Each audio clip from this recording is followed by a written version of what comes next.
آلاف. 3000 دبن. الحاكم بوتيفار عزيز مصر وقائد جيوش هذه البلاد عرض 3000 دبن. المحترم بوتيفار عرض علي 3000 دبن. من ذا الذي يجرؤ على منافسة بوتيفار عزيز مصر؟ بورك لك يا سيدي في هذا العبد الجميل. سيدي، إنك قد ظفرت بغلام ذي أدب وكثير العلم، إنه وجه سعد ويمن وخير وبركة. لقد بيع هذا العبد إلى الموقر بوتيفار.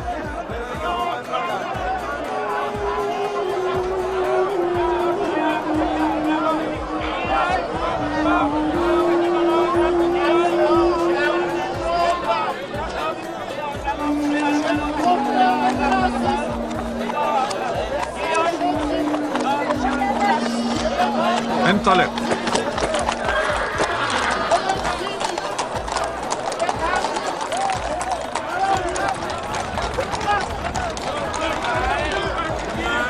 أقبل يا من تريد اقتناء أجود العبيد. إن أجود الإماء والعبيد عندي أنا.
استدعوا إلي زليخة.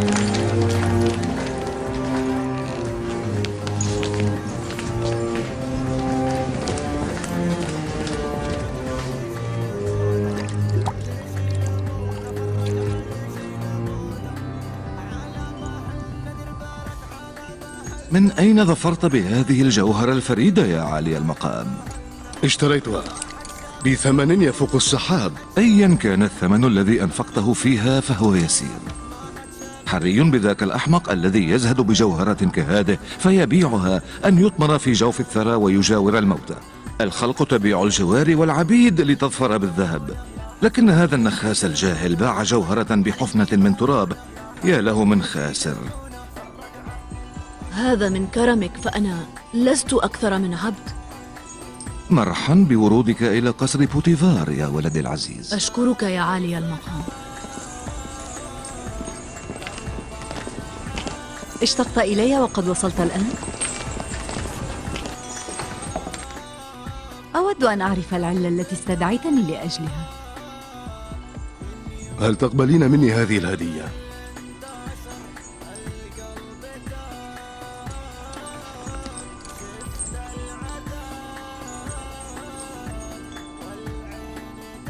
ألم يسبق لي أن رأيت هذا الغلام من قبل؟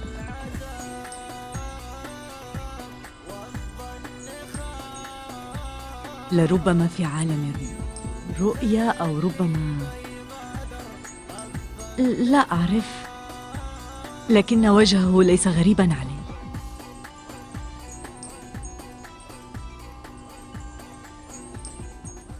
لابد لي من أن أثني على ذوق الموقر وحسن اختياره، إنه لا نظير له. ما هو اسمك؟ يوسف. يوسف. يوسف إما أنه اسم آرامي أو اسم عبراني. بل عبراني. إذن من أهالي كنعان في بلاد الشام. إنهم قوم من رعاة الأغنام والأبقار. يوسف. يوسف. لا، أنا لا أطيق سماع الأسماء المتداولة بين القبائل الرحل ساكني الصحراء. إذا سمحت لي أود أن أطلق عليه اسما مصريا. هذا الولد هدية مني إليك، ناديه بالاسم الذي يحلو لك. أنا فعلا في غاية الشكر والامتنان لإلهي. إذا أذن لي مولاي سأقترح اسما مصريا على يوسف هذا. حسنا. إن أشبه الأسماء باسم يوسف يوزارسيف. يوزارسيف؟ لا بأس به. يوزارسيف اسم جميل. من الآن فصاعدا سأناديك بهذا الاسم، موافق؟ إذا كان ذلك يرضيكم فأنا موافق. أريد منكم أن تكرموا يوزرسيف وأن تحترموه وتوقروه، فعسى أن ينفعنا ذات يوم أو لربما استحسنته زليخة وقررت لاحقا أن تتخذه ولدا ليصير فردا من العائلة. ولم لا سيدي، ومن عساه يكون أجدر من يوزارسيف.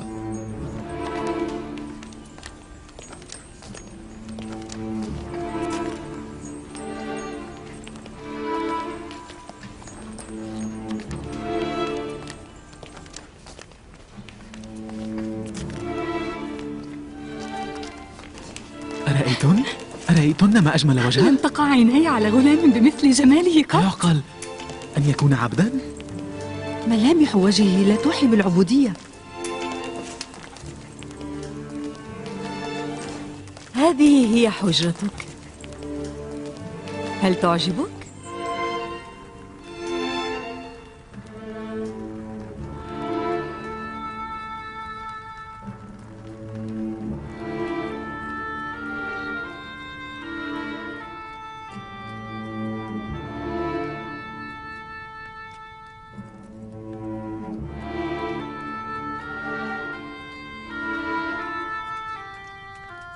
أشكرك سيدتي، إنها رائعة جدا.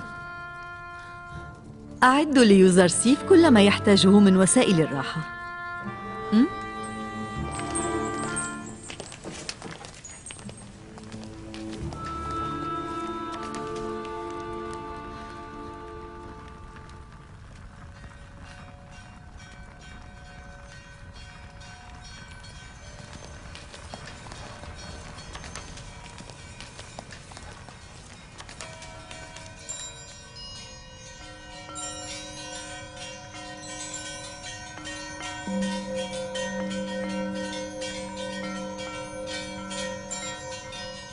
اللهم لك الحمد أن استنقذتني من العبودية والرق، وأنعمت علي بالراحة والرغد من العيش الكريم. يا يوسف، لقد مكن لك الله في الأرض وحباك بمنزلة عظمى.